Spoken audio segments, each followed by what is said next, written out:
Hello everybody, welcome back to the channel. The NHL 21-22 season is approaching. I already did my prediction video on the Pacific Division. Today it's the Central. So we will complete the Western Conference today. The last time I used the green pen, which I'm sorry you couldn't see that properly later on the video. Today let's try purple. If this doesn't work either, I think I will not redo the video, but I use the black pen then for the Eastern Conference. We will see how this goes. Okay, the Central Division. 8 teams. We have Minnesota, we have Dallas, we have Winnipeg, we have Colorado, Nashville, Chicago, St. Louis, and new Arizona. So the first time the Central Division will be an 8-team division in the now 32-team league. So let's see how I see the final standing of the Central Division. Okay, the Central Division. And once again, I'm wearing the jersey of a team that I think will surprise. In a positive or a negative way, you will find out shortly. At number 8 in the Central Division, in the final standing, I see, and this should not be a surprise,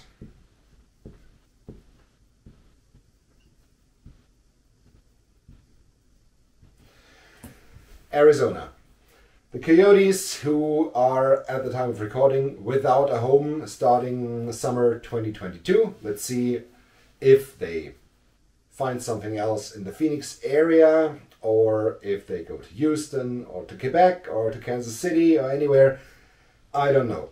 Anyway, that's not the point. The point is the Coyotes took on a lot of bad contracts and they got a lot of draft picks for that. So they are clearly in a rebuild. Their centerpieces will stay, and this are Clayton Keller and Jacob Chikrin. Everything else, I think, is up for grabs. And they will not have a very good team this year. They could surprise with some very good games. I'm sure they will. But in the end, I cannot see the Coyotes finish anywhere else than at 8. At 7. I see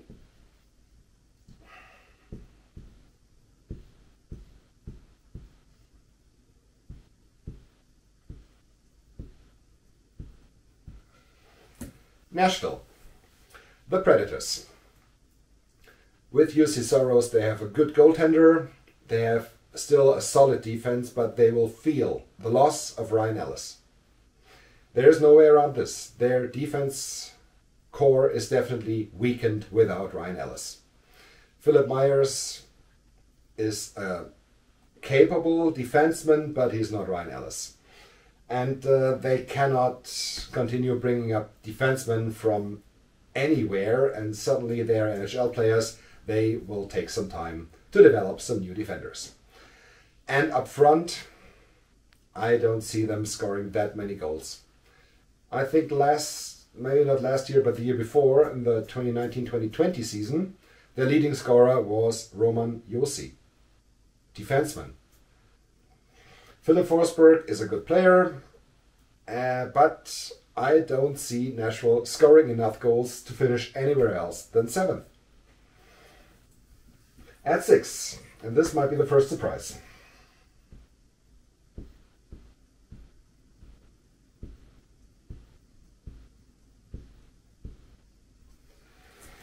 St. Louis.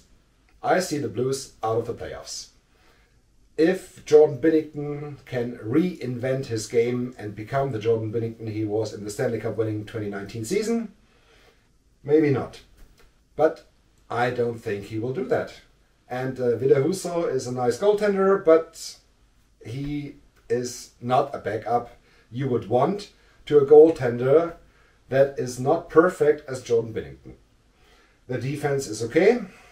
Parayko, Torrey Krug, yeah. Krug may not be the best defensive defenseman, but he can score some points. But in the offense, I'm not sure about the Blues. I also think they will not score enough goals to finish out of 6th place and therefore out of the playoffs. At 5.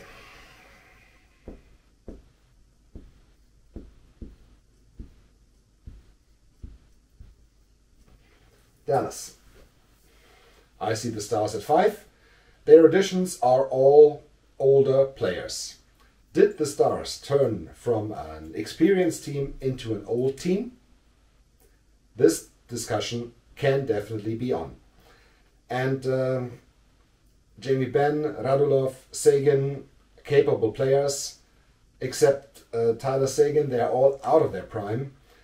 And a great defensive core with Miro Heiskanen, with John Klingberg, but they will feel the loss of a physical defenseman like Jamie Alexiak, and his replacement Ryan Suter is, yeah, he is good, and it was surprising that he was bought out by Minnesota, but he's not the physical defenseman he was when he was in his prime. I cannot see Dallas go to the playoffs. I see them at 5. 4.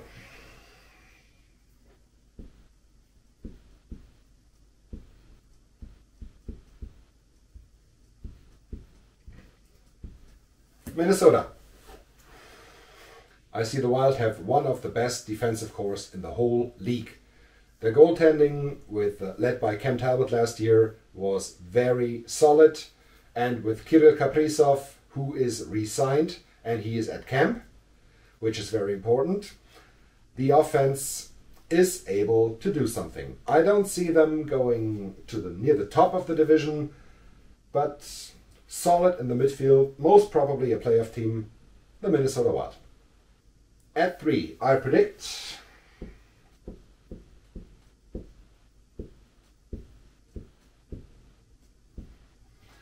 Chicago, the Blackhawks. The addition of Robin Lehner and Seth Jones, who is this year not on the totally overpriced contract, but on a good one with, I think this is $5.5 million, maybe 6, something like that. That's a very good cap hit for a player like Seth Jones. Next year, with his $9.5 million contract, he will cost the Blackhawks offensive capability because of his price tag. But this year, that's all fine. They have added Marc-Andre Fleury, who will play. And I think Fleury and Kevin Lankinen, who was their starter last year, they will form a solid tandem, and Lankinen will learn a lot from Marc-Andre Fleury. Their offensive core, Jonathan Toews is back. In his first games he looked okay, but you could definitely see that he didn't play for a whole year. We still don't know why he was out, but it doesn't matter anyway. Now he's back, and he's playing with Kane and Brinkett. The offense will be there if Toews can provide 20 goals and 50, maybe 60 points. The Blackhawks will be very good, and I see them solid third and a playoff team. At 2, I see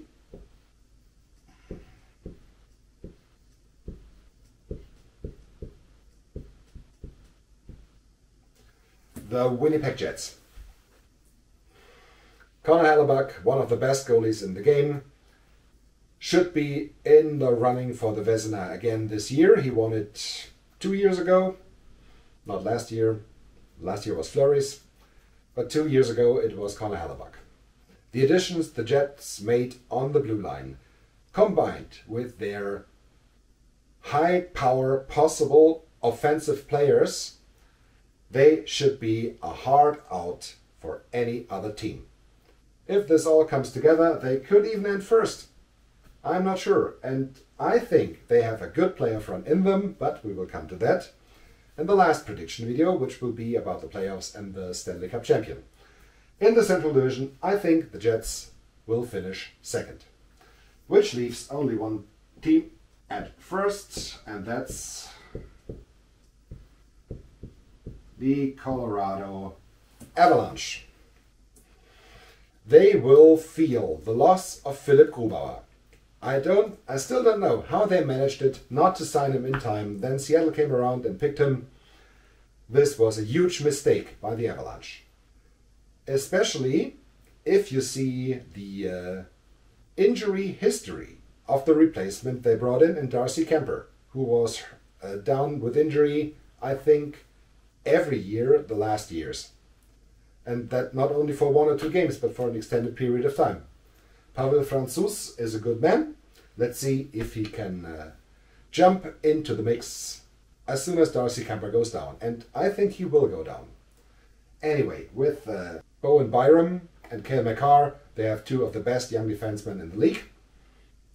The offensive core led by Nathan McKinnon and Mikko Rantanen, Nazem Kadri.